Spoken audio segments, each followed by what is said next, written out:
오늘은 복음이 건강하게 스며들면 이라는 제목으로 여러분들과 함께 말씀을 나누겠습니다.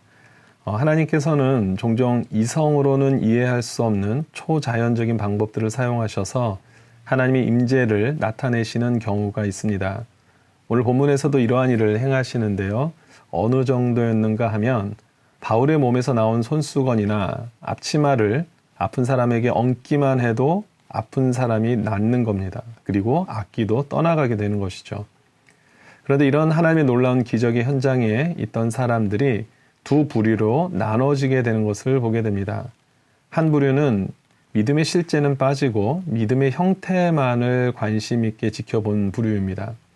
바로 마술하는 유대인들과 제사장 스게야의 7 아들들인데요. 이들은 예수 그리스도를 믿는 믿음도 없이 그 형태, 그 모습만을 모방하면서 예수 그리스도의 이름을 빙자하게 됩니다. 그리고 시험 삼아서 귀신 들린 자를 내쫓으려는 시도를 하게 되는데, 하지만 이때 매우 재미있는 일이 벌어지죠. 15절을 보니까 내가 예수도 알고 바울도 알거니와 너희는 누구냐? 악기가 오히려 그들을 향해 공격을 한 것입니다.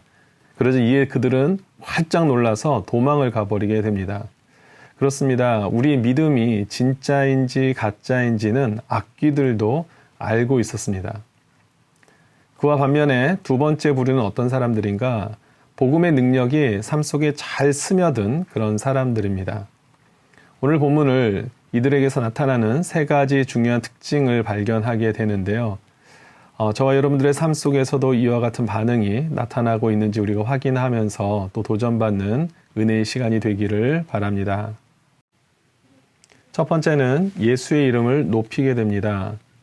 복음의 능력이 삶 속에 건강하게 스며들면 마술하던 유대인 그리고 제사장 스기야의 아들들처럼 단순히 능력만을 모방하고 예수 이름을 빙자해서 내가 능력을 행하려고 하는 삶을 살게 되는 것이 아니라 능력의 주체가 되시는 주님을 두려워하게 되고 또한 그 주님을 높이게 되는 것입니다.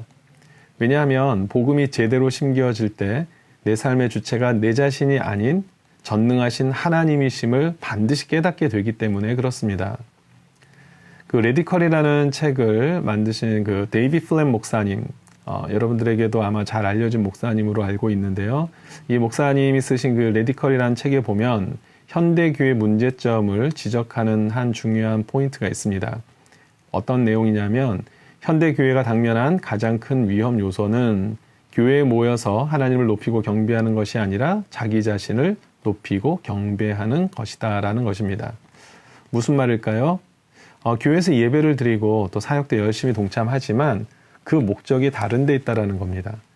정말 순수하게 예수님을 높이는 것에 있지 않고 내 기대를 채우고 내 바람을 채우고 내 만족을 충족하고자 예배를 섬기고 사역에 임하는 경우가 많다라는 것이죠.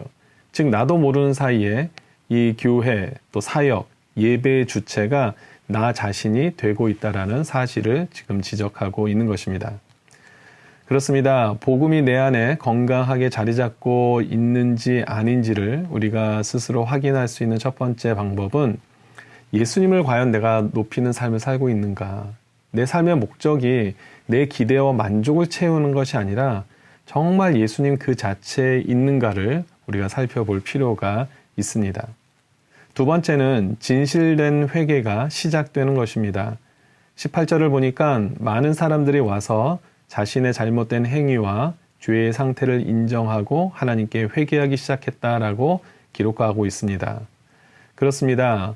우리 안에 복음, 즉 진리의 빛이 비춰지면 가장 강력하게 나타나는 반응은 바로 회개이죠. 여러분들도 경험해 보셨겠지만 제가 가족들과 극장을 가서 예전에 간단한 스낵을 먹으면서 이제 영화를 보고 나왔는데요. 아이들이 제 얼굴을 보면서 자기들끼리 웃는 거예요. 그래서 왜 그런가 보니까 제가 그 어두운 곳에 있을 때는 잘 몰랐는데 밝은 곳에 나와 보니까 제 얼굴에 그 스낵으로 먹었던 과자 부스러기들이 많이 묻어 있었던 것이죠. 그렇습니다. 우리가 어둠 속에 있을 때는 알 수 없었던 또는 알아도 별로 그렇게 신경 쓰이지 않았던 부분들이 빛 가운데 나오면 확연하게 드러나게 되면서 우리를 부끄럽게 만들죠. 마찬가지로 복음의 빛이 우리를 조명하게 되면 그동안 우리가 보이지 않았던 혹은 보이기도 했지만 우리가 좀 스스로 외면할 수 있었던 그런 더럽고 추한 모든 죄악들이 낱낱이 드러나게 됩니다. 그렇게 되면 우리는 영적으로 당연히 회개하지 않을 수가 없게 된다는 것입니다. 따라서 복음이 우리 안에 건강하게 심겨질 때 나타나는 두 번째 반응은 바로 철저한 또 정직한 하나님께 대한 회개입니다. 마지막 세 번째로는 구습을 버림으로 회개의 삶을 실천하는 삶입니다. 여러분, 진정한 회개는 마음의 고백 혹은 뉘우침으로만 끝나는 것이 아닙니다. 회개에 합당한 삶을 반드시 살아내야 되는 것이죠. 오늘 본문에서 복음의 능력을 경험한 사람들 중에 마술을 행하던 유대인들이 참 많이 있었습니다. 그런데 이들에게서 놀라운 일이 벌어지게 되는 것이죠. 그것은 그들이 가지고 있던 마술에 관한 모든 책들을 다 가지고 온 겁니다. 그리고는 사람들이 보는 앞에서 불사른 것입니다. 이것을 사도행전의 저자 누가는 이 책의 값어치를 은 5만이라고 이렇게 환산을 했는데요.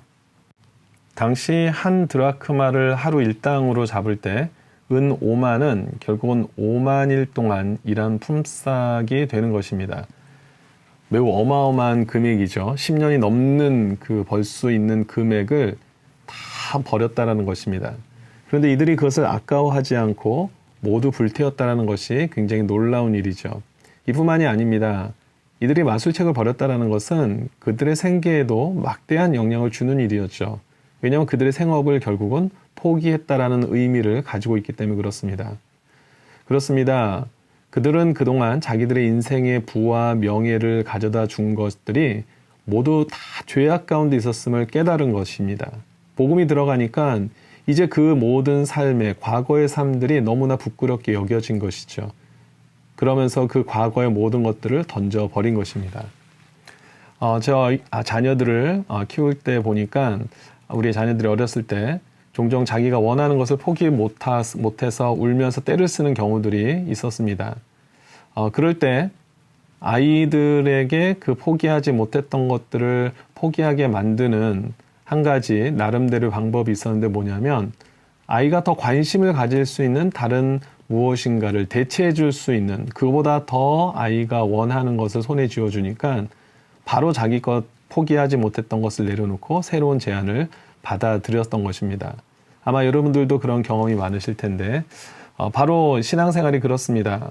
복음이 우리 안에 제대로 심어지면 그동안 인생에서 가장 가치 있게 여겼던 세상적인 많은 것들을 과감하게 던져버릴 수가 있는 것입니다. 왜냐하면 이것이야말로 더 우리에게 귀하고 영혼을 위한 것임을 깨닫게 되기 때문에 그렇습니다.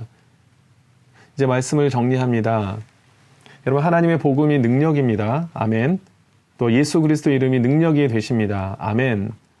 이 능력이 우리 안에 건강하게 심기어져야 합니다. 그럴 때 우리가 예수 이름을 더욱 높이게 되고 또 우리 죄악들을 회개하게 되고 또한 회개에 합당한 삶을 살아냄으로써 주님이 기뻐하시는 삶을 우리가 살아갈 수 있게 될 줄 믿습니다. 우리 모든 사랑하는 성도님들의 삶 가운데 이러한 하나님의 은혜와 능력이 삶의 기쁨과 은혜와 축복으로 임하게 되기를 주님의 이름으로 축원드립니다. 아멘.